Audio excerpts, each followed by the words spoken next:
निर्मला अध्याय 6 भाग 2। 3 दिन गुजर गए और मुंशी जी घर न आए। रुक्मणी दोनों वक्त अस्पताल जाती और मनशाराम को देख आती थी। दोनों लड़के भी जाते थे, पर निर्मला कैसे जाती? उसके पैरों में तो बेड़ियां पड़ी हुई थीं। वह मनशाराम की बीमारी का हालचाल जानने के लिए व्यग्र रहती थी। यदि रुक्मणी से कुछ पूछती थी तो ताने मिलते थे, और लड़कों से पूछती तो बेसिर पैर की बातें करने लगते थे। एक बार कुछ जाकर देखने के लिए उसका चित्त व्याकुल हो रहा था। उसे यह भय होता था कि संदेह ने कहीं मुंशी जी के पुत्र प्रेम को शिथिल न कर दिया हो। कहीं उनकी कृपणता ही तो पंचाराम के अच्छे होने में बाधक नहीं हो रही है। डॉक्टर किसी के सगे नहीं होते, उन्हें तो अपने पैसों से काम है। मुर्दा दोछक में जाए या बहिश्त में।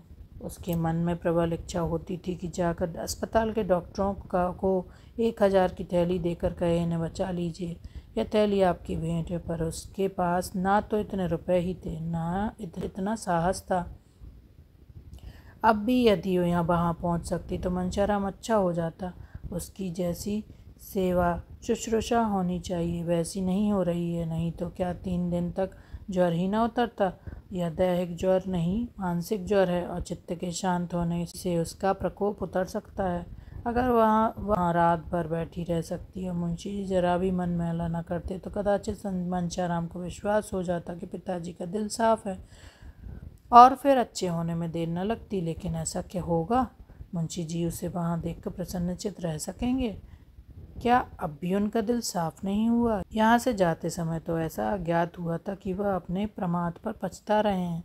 ऐसा तो न होगा कि उसके वहाँ जाते मुंशी जी का संदेह फिर बड़ा कुटे और वह बेटे की जान लेकर ही छोड़ें।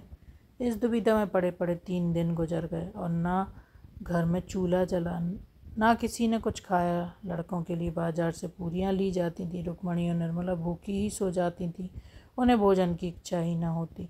चौथे दिन जियाराम स्कूल से लौटा तो अस्पताल होता हुआ घर आया। निर्मला ने पूछा, क्यों भैया अस्पताल भी गए थे? आज क्या हाल है तुम्हारे? भैया उठे या नहीं?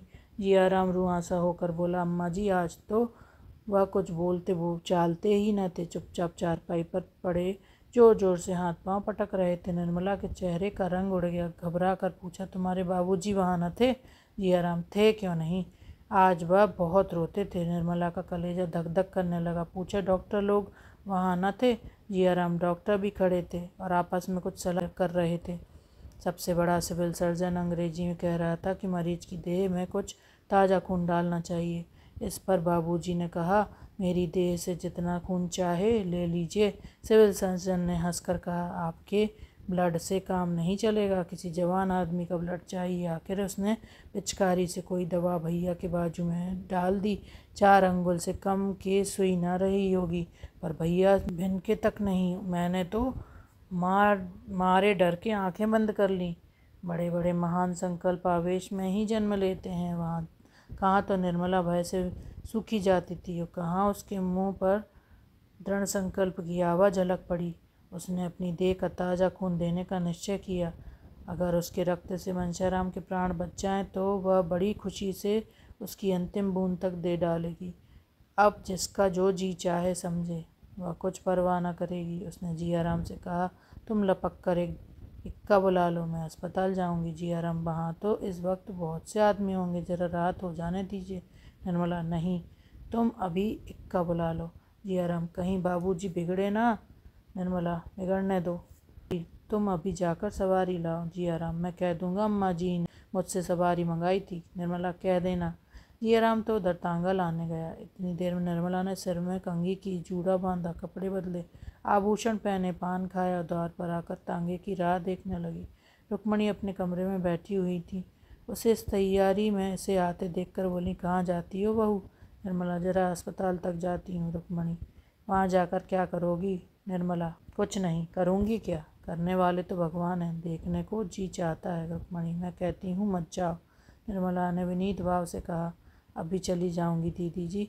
जियाराम कह रहे हैं कि इस वक्त उनकी हालत अच्छी नहीं है। जी नहीं मानता। अभी आप भी चलिए ना। रुक्मणी, मैं देख आई हूँ, इतना ही समझ लो कि अब बाहरी खून पहुँचाने पर ही जीवन की आशा है। कौन अपना ताज़ा खून देगा और क्यों देगा? उसमें भी तो प्राणों का भय है निर्मला, इसीलिए तो मैं जाती हूँ। मेरे खून से क्या काम न चलेगा रुक्मणी? चलेगा क्यों नहीं, जवान ही का तो खून चाहिए, लेकिन तुम्हारे खून से मंचाराम की जान बचे इससे यह कहीं अच्छा है कि उसे पानी में बहा दिया जाए। टांगा आ गया। निर्मला और जियाराम दोनों जा बैठे। टांगा चला। रुक्मणी द्वार पर खड़ी देर तक रोती रही। आज पहली बार उसे निर्मला पर दया आई। उसका बस होता तो वह निर्मला को बांध रखती। करुणा और सहानुभूति का आवेश उसे कहाँ लिए जाता है। वह अप्रकट रूप से देख रही थी। आह, यह दुर्भाग्य की प्रेरणा है, यह सर्वनाश का मार्ग है। निर्मला अस्पताल पहुंची तो दीपक जल चुके थे। डॉक्टर लोग अपनी राय देकर विदा हो चुके थे। मंचाराम का ज्वर कुछ कम हो गया था। वह टकटकी लगाए हुए द्वार की ओर देख रहा था। उसकी दृष्टि उन्मुक्त आकाश की ओर लगी हुई थी, माने कोई किसी देवता की प्रतीक्षा कर रहा हो। वह कहाँ है, जिस दशा में है, इसका उसे कुछ ज्ञान न था। सहसा निर्मला को देखते हुए चौंक कर उठ बैठा। उसकी समाधि टूट गई। उसकी विलुप्त चेतना प्रदीप्त हो गई। उसे अपनी दशा का ज्ञान हो गया, मानो कोई भूली हुई बात याद आ गई हो। उसने आंखें फाड़कर निर्मला को देखा और मुंह फेर लिया। एकाएक मुंशी जी तीव्र स्वर से बोले, तुम यहाँ क्या करने आई? निर्मला अवाक रह गई। वह बतलाए कि क्या करने आई।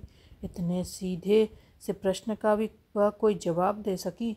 वह क्या करने आई थी? इतना जटिल प्रश्न किसके सामने आया होगा? घर का आदमी बीमार है, उसे देखने आई है। यह बात क्या बिना पूछे मालूम ना हो सकती थी? फिर प्रश्न क्यों? वह हठ बुद्धि सी खड़ी रही, मानो संज्ञाहीन हो गई हो।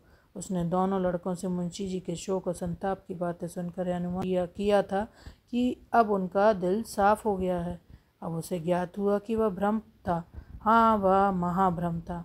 मगर वह जानती थी, आंसुओं की दृष्टि ने भी संदेह की अग्नि शांत नहीं की तो वह कदापि न आती। वह कुड़कुड़ाकर मर जाती, घर से पाँव न निकालती। मुंशी जी ने फिर वही प्रश्न किया, तुम यहाँ क्यों आई? निर्मला ने निशंक भाव से उत्तर दिया, आप यहाँ क्या करने आए हैं?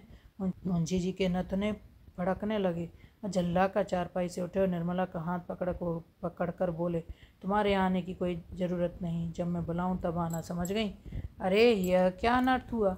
मंचाराम, जो चारपाई से हिल भी न सकता था, उठकर खड़ा हो गया और निर्मला के पैरों पर गिरकर रोते हुए बोला, अम्मा जी, इस अभागे के लिए आपको व्यर्थ इतना कष्ट हुआ। मैं आपका स्नेह कभी भी न भूलूंगा। ईश्वर से मेरी यही प्रार्थना कि मेरा पुनर्जन्म आपके गर्भ से हो, जिससे मैं आपके ऋण से अऋण हो सकूं। ईश्वर जानता है, मैंने आपको बेमाता नहीं समझा।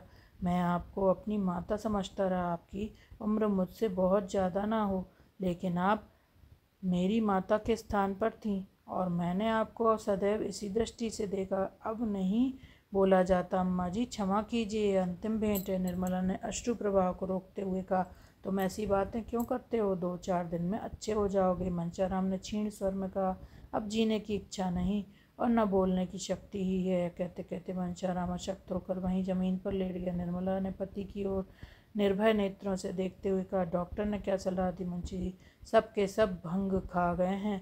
कहते हैं ताज़ा खून चाहिए। निर्मला, ताज़ा खून मिल जाए तो प्राण रक्षा हो सकती है। मुंशी जी ने निर्मला की ओर तीव्र नेत्रों से देखकर कहा, मैं ईश्वर नहीं हूँ और ना डॉक्टर ही को ईश्वर समझता हूँ। निर्मला, ताज़ा खून तो ऐसी अलभ्य वस्तु नहीं।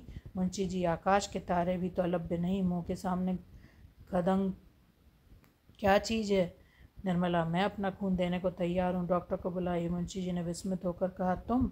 निर्मला, हाँ, क्या मेरे खून से काम न चलेगा? मुंशी जी, तुम अपना खून दोगी? नहीं, तुम्हारे खून की जरूरत नहीं, इसमें प्राणों का भय है। निर्मला, मेरे प्राण और किस दिन काम आएंगे? मुंशी जी ने सजल नेत्र होकर कहा, नहीं निर्मला, उसका मूल्य अब मेरी निगाहों में बहुत बढ़ गया है। आज तक वह मेरे भोग की वस्तु थी, आज से वह मेरी भक्ति की वस्तु है। मैंने तुम्हारे साथ बड़ा अन्याय किया है, क्षमा करो।